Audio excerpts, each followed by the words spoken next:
Written by Magnum Kramer. This is a follow-up to a previous story. You'll want to hear the first one before jumping into this one. A quick recap.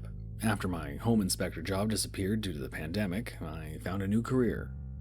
Using my trade skills tools and a well-researched paranormal investigator act, I help people who thought their homes were haunted. At the time, I assumed all the hauntings were just bad wiring, leaky insulation, and creaky pipes playing on the imagination. That changed when my last client and I were attacked by a genuine poltergeist. As luck would have it, parts of my paranormal investigator act worked for real, and we were able to escape with our lives. Sorry it took me a while to post a follow-up. I'm having to record this on my iPad from a hospital bed, which is more difficult and frustrating than you'd think. It took me a while to get everything down, and boy is there a lot to tell. Before I get into the story, I want to give a big thank you to everyone that contacted me and offered assistance. I came to the internet for help, and you guys came through. Thank you all. There was one person in particular that had a wealth of information. I'll relay their message here. Dear Peter, you are one lucky SOB. You seriously need to go buy a lotto ticket after all this. Had events not played out exactly the way they did, you would not have lived to tell the tale. As it turns out, you were right about a few key things. Number one, some paranormal entities, like the one you're up against, do in fact feed on fear. Winston getting himself and his family out of the house kept the Kruger, I'll explain what that is in a minute, from being able to feed on their fear. 2. Salt, burning sage, and runes work, but they're only part of it. Congratulations, you're a wizard, Peter, sort of.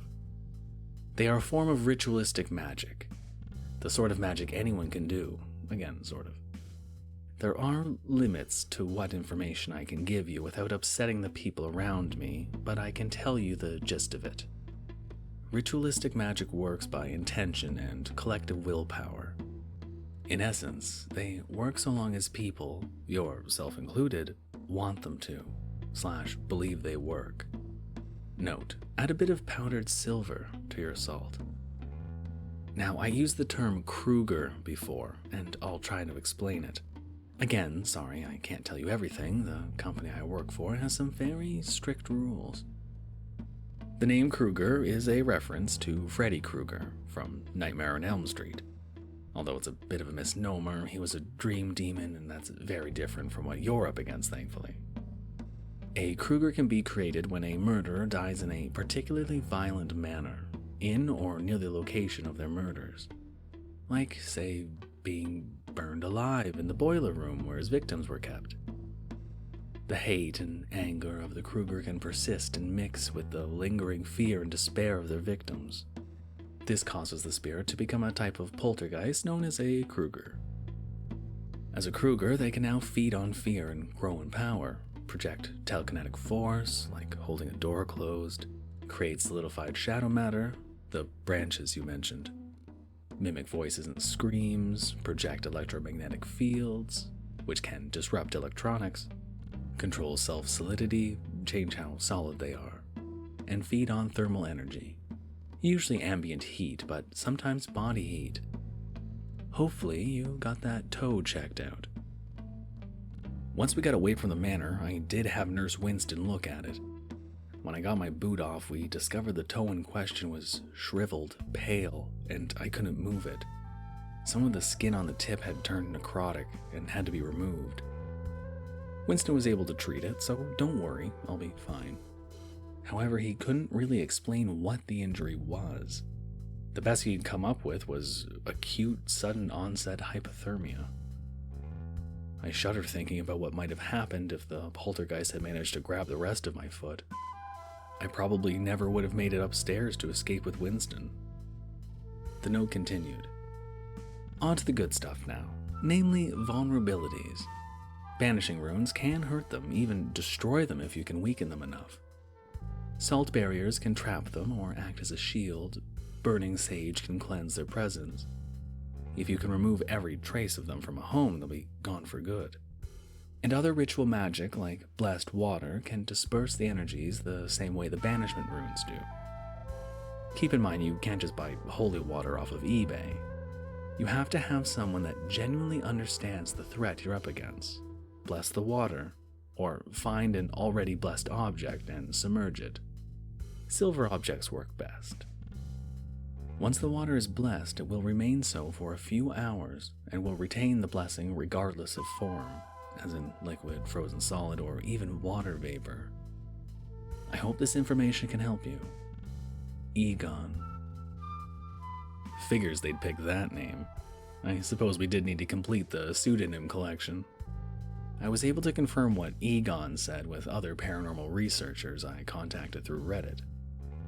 I spent some time looking into this company Egon mentioned, but lacking any other details to go on, and having more pressing issues to deal with, I decided to move on.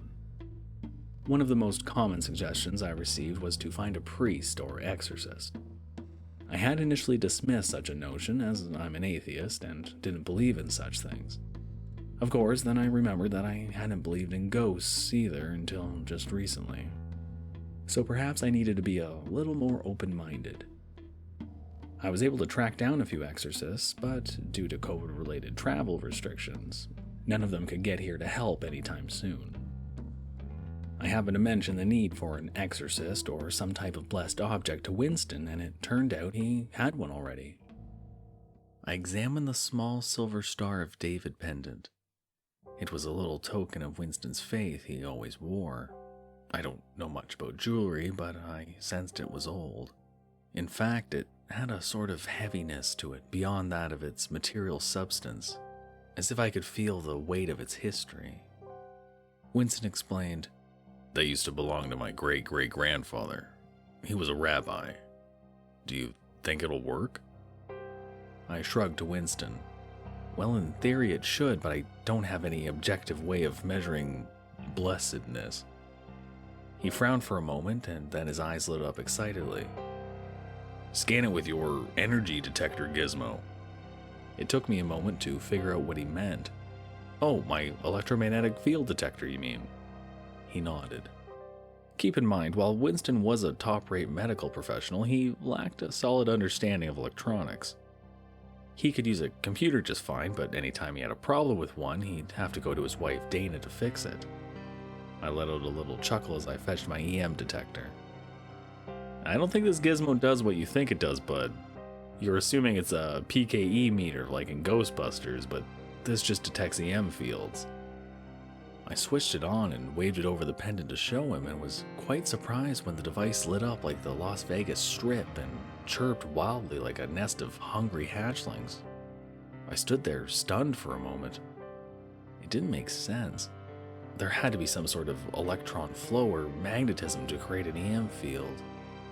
I experimented trying to figure out if it was some sort of trick, but it didn't seem to be. There weren't any hidden electronics or magnets, and I couldn't think of any reason why my friend would attempt to deceive me. "What the heck?" I asked with an arched eyebrow. Winston just smiled and replied, "See? I knew it would work.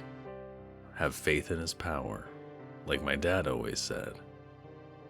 There was something oddly comforting in the way he said that. Janine, Winston's 20-year-old daughter, wanted to join us for the exorcism. Winston and I were hesitant, as this was a very serious, possibly even deadly matter we were dealing with.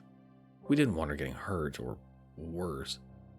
But on the other hand, she was old enough to make her own decisions. She was in good physical condition thanks to years of playing lacrosse. She could easily outrun both of us. And frankly, we needed all the help we could get, and there were only so many people left that would believe us about the real-life haunted house. So we agreed to take her along, but convinced her to stay outside and act as our runner/equipment manager. Based on the suggestions of the commenters and discussions with other paranormal researchers, I came up with a few ideas for how we were going to combat the poltergeist. I'll outline them here. 1. We go on a day with a 0% chance of rain and arrive at dawn. Every source I found agrees paranormal entities can't stand sunlight for whatever reason. 2. we're going to take all the doors off their hinges. Winston had tried using a rope to hold the basement door open, but that didn't work, so we'll just remove them completely. 3. One guy had a great idea. Rent spotlights and inscribe the banishing rune on them. Unfortunately, there aren't any stores around here that have spotlights.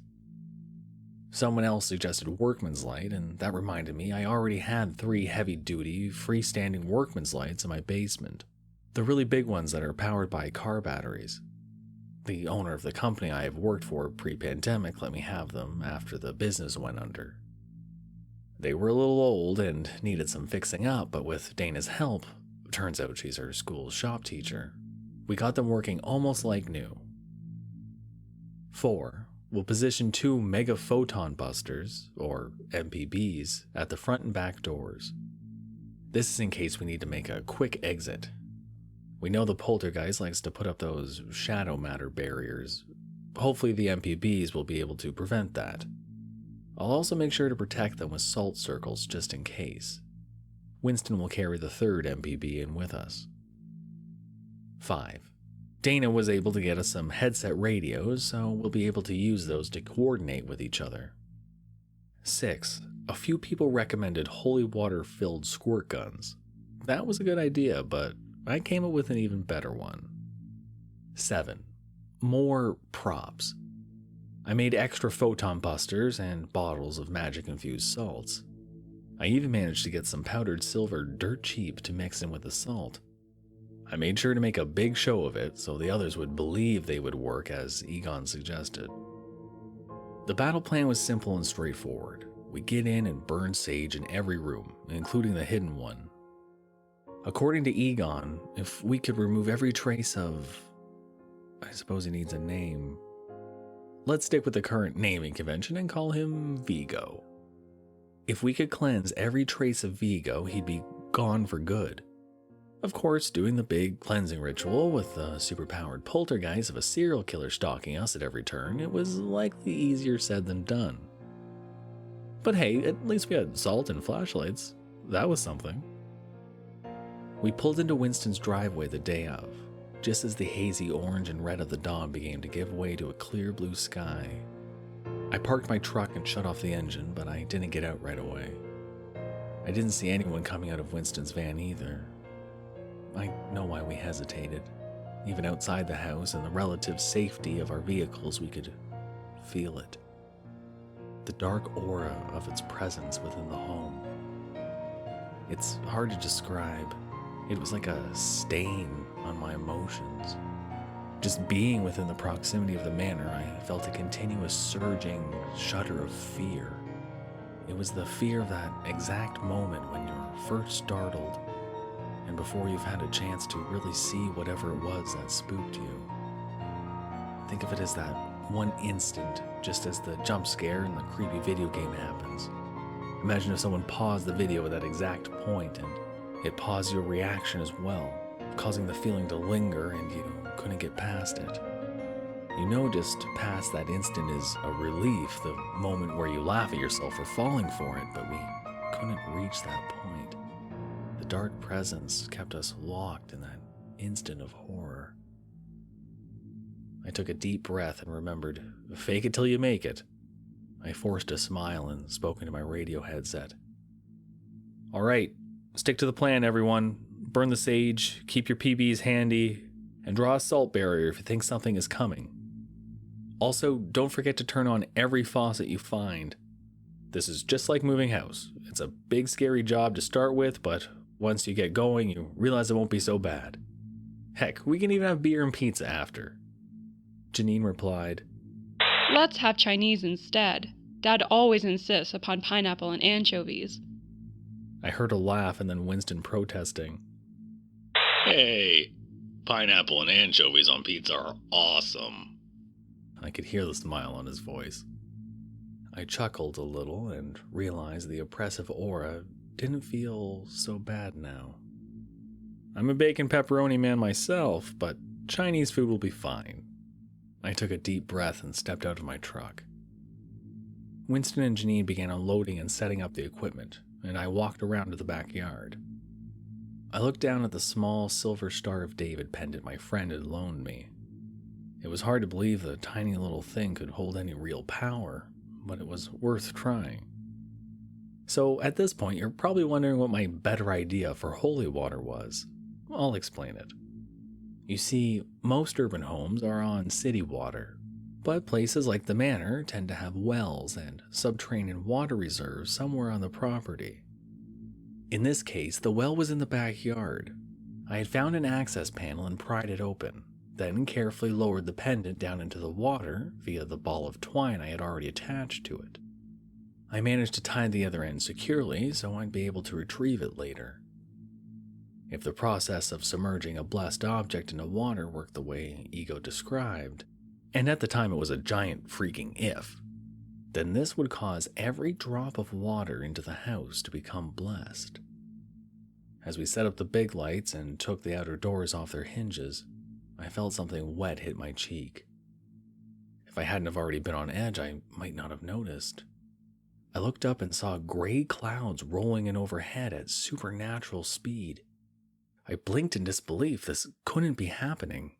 We had checked and rechecked. There was no chance of rain today. That's why we were doing this now. Winston and Janine noticed I was looking up to the sky and they matched my gaze. How? Winston asked disbelievingly. There was only one answer I could come up with. It's him. Vigo is doing it somehow.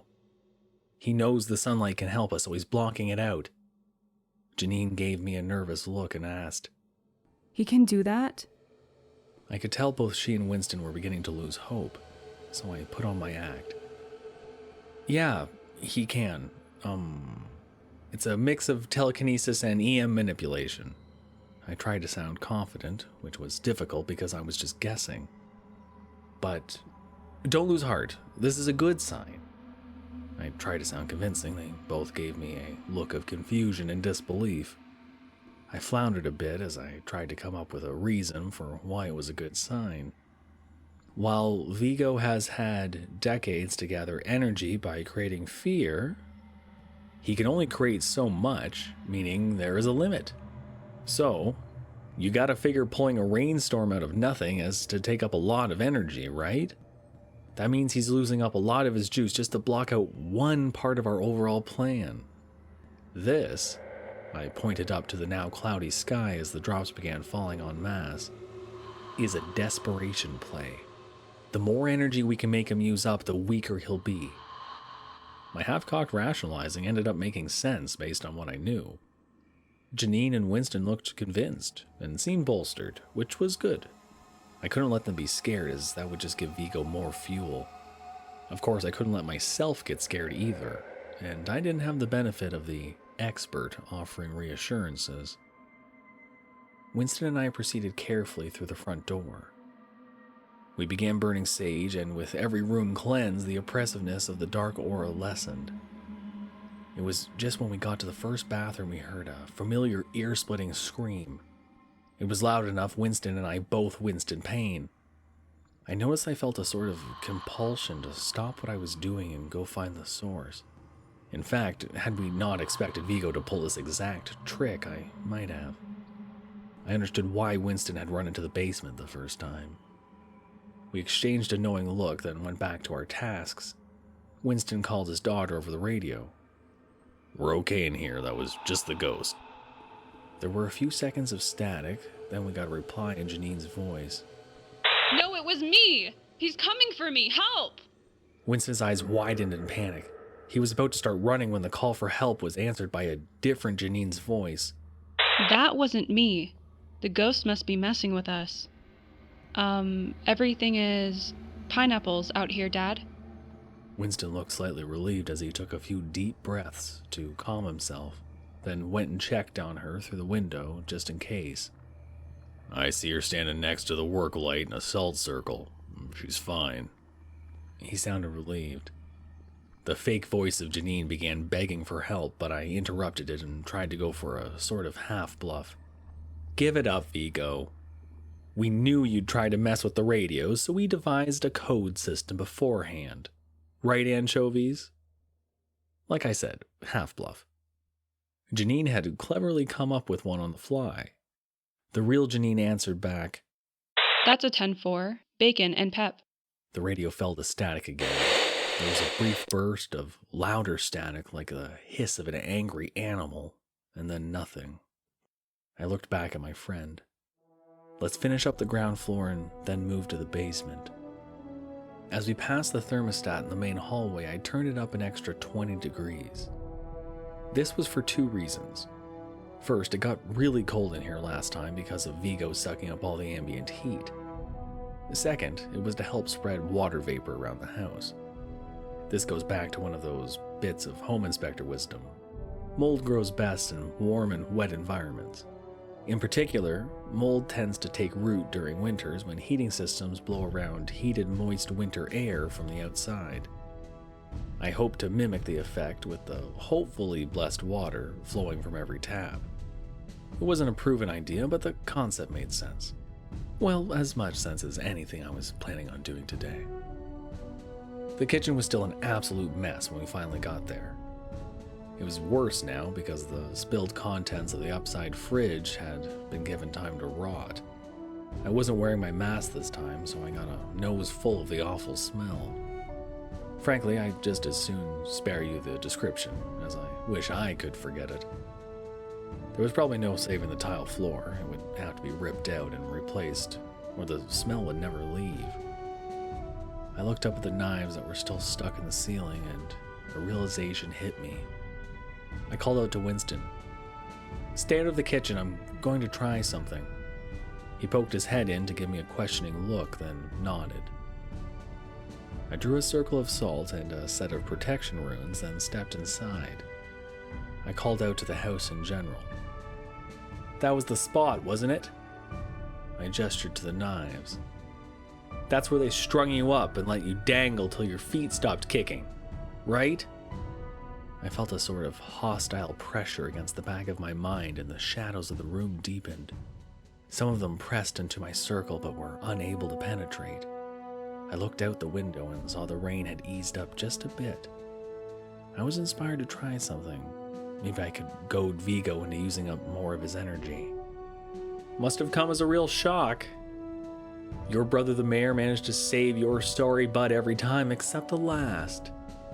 As I recall from my research, they ran him out of town after they got rid of you.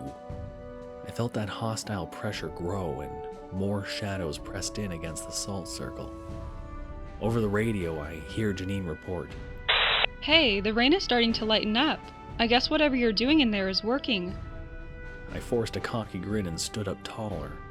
I noticed the shadows pressing against the circles were getting worse, so I took out my photon buster and projected the rune upon them. The floor shook suddenly as if I had startled something, perhaps painfully, and the shadows retreated. Oh, I bet that hurt! I called out and heard an angry hiss of static over the radios as the shadows pressed against the circle again, even thicker than before. They pushed and pushed, but they couldn't get through the salt barrier. I was hoping Vigo was burning up a lot of energy trying. I cut the shadows off with the photon buster, again drawing an instant scream from somewhere below me. I called out arrogantly. You're going to lose, Vigo. It might take us time, but we'll drive you out completely eventually. You don't have anyone to scare anymore. Your loss is as inevitable as your neck getting snapped when they put a rope around it. The hostile pressure eased off and the shadows receded. For a moment, I let myself believe I had bullied the poltergeist into giving up. And that was when things went to hell. There was a loud crash from somewhere out in the front yard. A moment later, Janine shouted through the radio. Something just threw an end table at one of our lights. It's totally smashed. There was a loud clang sound in the backyard through the back window. I watched the other Mega PB take a hit from a heavy-looking vase, sending it flying. Vigo must have thrown those things, but that didn't make any sense. They were protected by salt circles. True, the rain might have washed some of the salt away or caused it to soak into the ground, but that should never remove the salt's protections. The only way to break a salt circle is to step on it, or scatter the salt so completely there was no longer a defined line. I heard something creak overhead and looked up at the knives in the ceiling and realized a few of them were now missing, and I hadn't heard them hit the floor.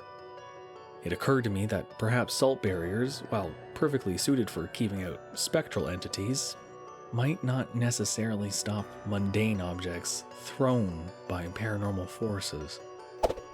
I got lucky. The first night hit my belt buckle and bounced off. Any higher and I would have been trying to hold my guts in. Any lower and I'd be singing soprano. I stumbled backward out of the circle as a second knife flew through the air and painfully sliced across my arm. "Winston, bring out the big gun!" I cried out as I grabbed a lid of a pot that was sitting on the stove and used it to deflect the next blade.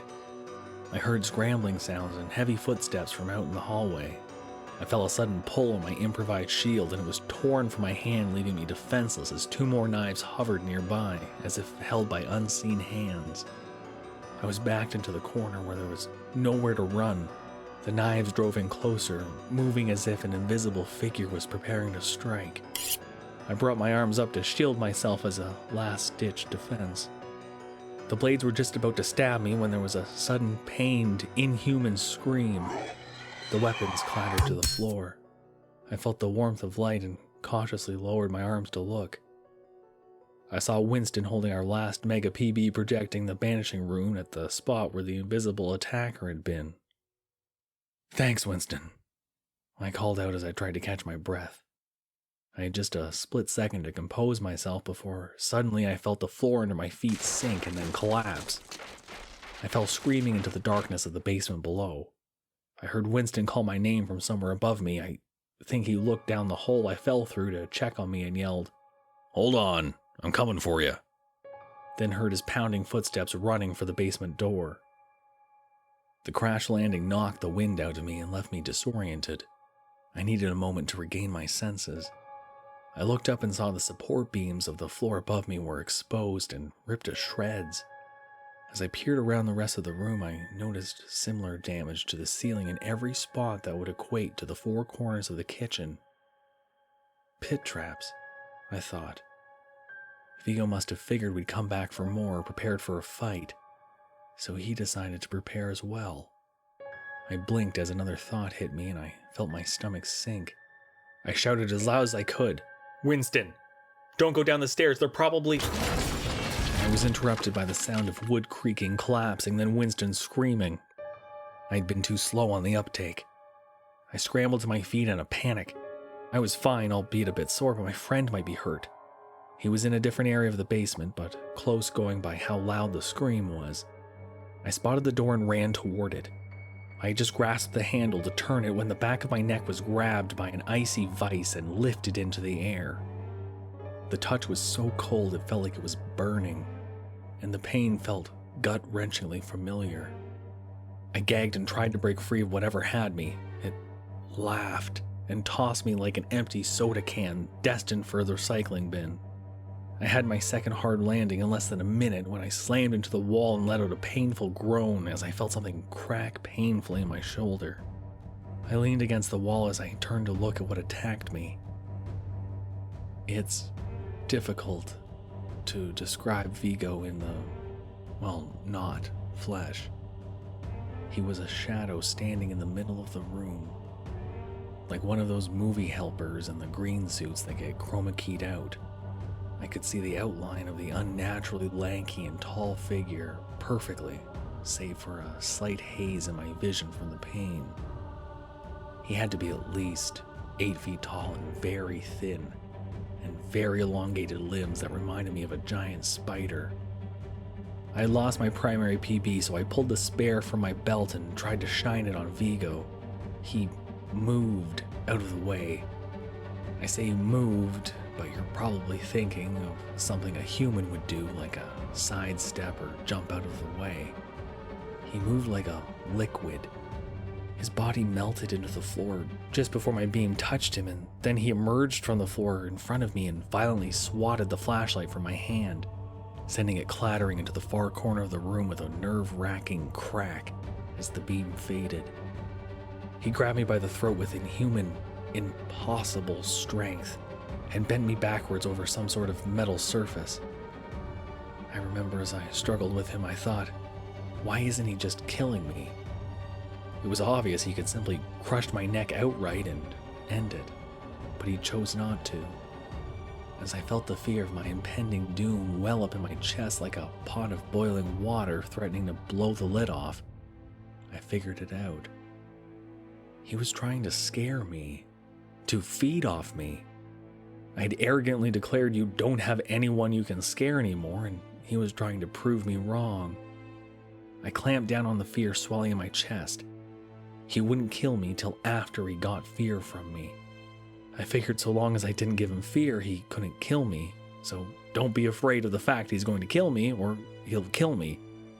Funny how your mind works in times of panic. Working on the reasoning of, if he is solid enough to hit me, he must be solid enough to be hit, I slid my trusty wrench from the sheath of my belt and pulled it back, and swung it into his head as hard as I could. He didn't even react like he noticed it as it bounced off. So, solid enough to hit, but not necessarily possessing pain receptors or vulnerable internal organs. I reached for my salt bottle next, but it wasn't in the pouch. I looked around and saw a giant pile of salt nearby.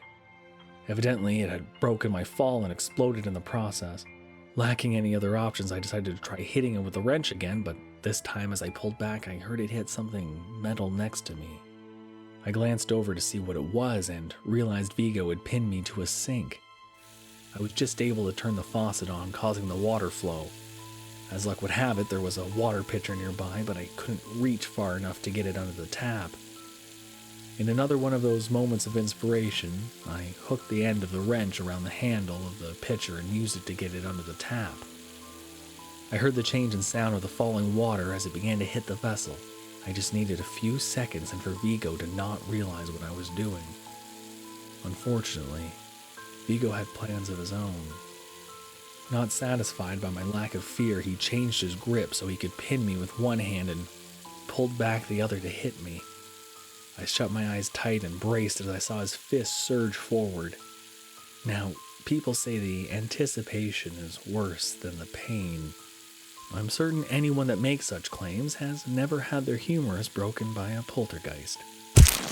I not only heard the bones snap on impact, but I also felt as if it were a shock wave of white-hot pain rumbling through my shoulder, up my neck, and right to my brain. I feel no shame in admitting I screamed and there were tears in my eyes. Thankfully, he had broken my left arm, and the sink was to my right. I turned my cry of pain and swell of fear into a roar of defiance and a surge of anger. I pulled the now full water pitcher over and flung the contents, hitting him right in the face and neck. For a second, nothing happened. I felt my heart sink as I thought we had been wrong. Winston's pendant hadn't worked, or maybe Egon hadn't really known what he was talking about. I wondered in despair if this was it.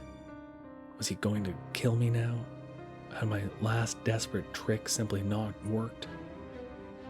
Then Vigo let out a primal, earth-rattling scream as he stumbled backward and part of his head melted off. I literally watched the shape of his head change as a chunk the size of my fist dripped down like frosting on a melting cake and faded into nothing. I put the pitcher back under the tap to fill it up. I just needed a few seconds while it did. I ran my wrench through the stream, hopefully allowing it to pick up some of the holiness, then swung it for Vigo's head again as he leapt at me. I connected with his skull again, and this time, he felt it. He let out another primal, wall-shaking scream as bits of his face the size of quarters shattered off, and his temple dented like someone crushing a beer can. I didn't give him a chance to recover. I grabbed the pitcher and tried to douse him again. He stepped back just as I let the water fly. I ended up tagging him on the belly, drawing another cry of pain, but he was able to get back up to the wall and phase into it. We were in a standoff now. The blessed water hurt him badly, and I had plenty to throw, but only had one pitcher. The one shot. I couldn't chase him down with it because if I missed my shot, I'd have no defense. He wasn't going to play around anymore. Next time he got his hands on me, he'd kill me for sure. But he couldn't get close enough to hurt me without risking getting splashed again. Of course, I couldn't afford to wait for a chance to get him. Winston might be on the verge of death in the other room and I had to get to him. I decided to take a gamble. I took the next full pitcher of water and poured it onto myself. If it made the wrench an effective weapon, I realized it might give some measure of protection. I went to fill the pitcher one final time, but suddenly the sink began to rumble and shudder violently. I backed away reflexively, just barely avoided getting whacked as it ripped clean off the wall and violently rose into the air and hung there for a moment. I screamed a profanity or two as I leapt away, losing the pitcher in the process. Vigo still had his telekinetic abilities. I could only guess the protection of the holy water or some inability to telekinetically affect people directly kept him from being able to force choke me Vader style. The sink slammed down, crushing into the wall, cutting off the flow of holy water. I hated how smart the bad guy was. Everything we tried, he eventually figured out a counter to. Bigger lights, he breaks them. Holy water, he figures out how to cut the supply off. I was still trapped with him in the basement. I still needed to get to Winston, who might already be dead for all I knew. And I was down to the possible protection of a holy water-soaked shirt, one good arm, and a wrench. I looked around for something, anything else I could use. All that was left was a big pile of salt where I had originally fallen through the ceiling. I blinked at it and had an idea. I saw Vigo emerge from the wall. He was moving slower than before, but he was still coming at me. I scrambled over to the salt pile. It was a roughly circular pile, about 3 feet across, more than enough room for my whole body to fit. I drew a few quick protection runes into the salt just as Vigo leapt at me and slammed into an invisible brick wall and splattered like a cartoon character. It would have been funny if I wasn't so horrified and pained at the moment. Apparently, there was no need to draw lines or circles, you just needed salt and the symbols. I didn't think it could work like this. Maybe it was because I added the powdered silver as Egon suggested. I still don't know for sure. I was safe for the moment, but the situation hadn't really changed. I still needed to get to Winston and had no way past Vigo. He reformed in front of me, looking rather worse for wear. He had lost a foot in height and his form kept shuddering and slipping out of shape as if he was having trouble holding it together. He tried to hit me again, but his fist bounced off the barrier. I was safe, but trapped. I was panicking as I tried to think of my next move, but then saw a familiar face peek through the window behind Vigo. Janine looked at Vigo, then to me and gave me a determined nod. She popped back up, and a moment later I saw something covered by a sheet being lowered and aimed at Vigo. I wouldn't find out till afterward that Janine had not been idle while I was inside slugging out with Vigo. She tried to call us over the radio, but we couldn't answer. My radio was broken in the fall, and Winston's was being jammed. She tried to repair the 2 outside work lights, but unfortunately neither could be salvaged. It was then she noticed the clouds had parted enough for the sun to shine again. Our guess is Vigo used up so much energy he couldn't keep the storm going. There are few better sources of light than the sun. Janine just needed a way of aiming it. She remembered there was a dressing mirror in the shed. It was her mother's. The frame had been damaged and Dana was working on restoring it. Using thin strips of electrical tape, Janine made a copy of the banishment rune across the mirror's surface. After she heard my scream when my arm was broken, she figured out I was somewhere in the basement and checked every window till she found me. I caught a glimpse of the mirror's reflective surface as she was trying to line up the shot and realized this was a chance to take a shot at Vigo with what might have been our greatest weapon, but only so long as he didn't move. If he happened to catch on to what she was trying to do, he could move out of line of sight of the window, rendering her weapon useless. So I had to figure out a way to keep him in place for a few seconds. I went with the first idea I came up with. I decided to provoke him again. Because, that worked out so well last time. I looked him right in where his eyes should have been on his blank face and laughed. I laughed a hard, belly-bouncing, full laugh in the most aggravating way that my constantly hateable home inspector essence possibly could. I made the pain of my broken arm worse, but I committed to the act. Wow. Literally all you had to do was kill me while you had the chance, and you blew it. I felt that hostile pressure at the back of my head again, and I continued. Didn't you used to be good at murder? Like, that was your thing, and now you suck at it. Vigo let out an enraged roar and began pounding against the invisible barrier separating us. He was hitting so hard I felt the floor under me shake with each impact. I noticed bits of his hands flaking off. He was essentially grinding himself into dust trying to get to me. I saw Janine reaching down to pull the cover off the mirror. Vigo's scream of pain was less sound and more force. Think of a volcano that just stepped on a Lego brick while stubbing its toe. The sheer power of it shook the house so much it was knocked off its foundation by an entire inch. I was forced into the fetal position in a futile attempt to block it all out. I only got a brief look in the instant after the scream faded, but before Vigo vanished into nothing.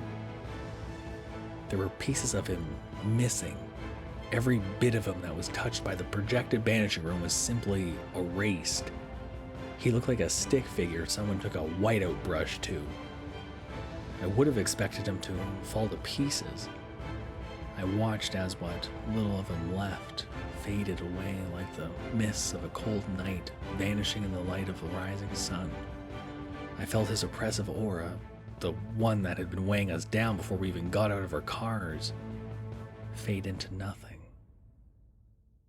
I wanted to let out a big whooping cheer of victory, but given how exhausted I was and how much everything hurt, I settled for a meek yay of victory. I found Winston in the next room and he was fine. He had a dislocated ankle where the stairs collapsed under him, but he managed to hang onto a bottle of salt. He drew himself a protection circle just like how I showed him, and it kept Vigo from getting him. Janine called for help and the rescue guys were able to get us out of the basement and to the hospital. We had to explain to them there had been a severely localized earthquake. It was the only explanation I could come up with for the damage to the house, myself and Winston. Thanks to a previous client of mine that worked for Winston's insurance company, I was able to arrange for their claims to be paid quickly and without too many questions about exactly what happened. The basement stairs would be repaired, the hole in the kitchen floor would be fixed, all the ruined furnishings would be replaced, and the hidden room would be bricked up. Each brick was to have a banishing room carved into it, and plenty of holy water mixed into the mortar. We were not leaving anything to chance after Vigo gave us so much trouble. Speaking of chance, while I was recovering in the hospital, Dana went out and bought that lotto ticket for me like Egon said to. Now I know what you're probably thinking, and no, my ticket didn't end up matching all 7 numbers, thus winning the big multi-million-dollar jackpot. It matched 4 of them, though, and that was enough to win several grand. I tried to split the winnings with Winston's family. Dana had been the one to buy the ticket after all, but they insisted I keep it all. I'm planning on buying them a very nice house rewarming gift. Maybe a full refurbishing of the basement so it's a proper living space. Also, should probably check for any more hidden rooms while we're at it, just in case. Of course, there's the question of what to do with the rest of the winnings. I won't get into exact amounts, but it's a fair chunk of change. Not enough to retire, but maybe enough to build something. As I mentioned in the last story, I can't do official home inspections anymore because of legal BS relating to not being a part of a licensed company. So what if I started my own? I'm still getting requests for help dealing with hauntings. In fact, more now than ever, now that I've shared my story. And I can't handle them all on my own. Maybe I'll start my own haunting inspector business and hire a few folks to help me. Janine still needs a job, and she proved she could handle herself. It seems like a good idea, but I'm also on some really strong painkillers, so I might sit on it for a while. What do you guys think? Any other paranormal stuff going on out there I should look into? Let me know in the comments. It might lead to some future stories for me to share. Thank you for listening. You can probably handle another horror story, right? And before you've had a chance to really see whatever it was that spooked you. Spook you! Trey. It was loud enough Winston and I both winced in pain. Winston.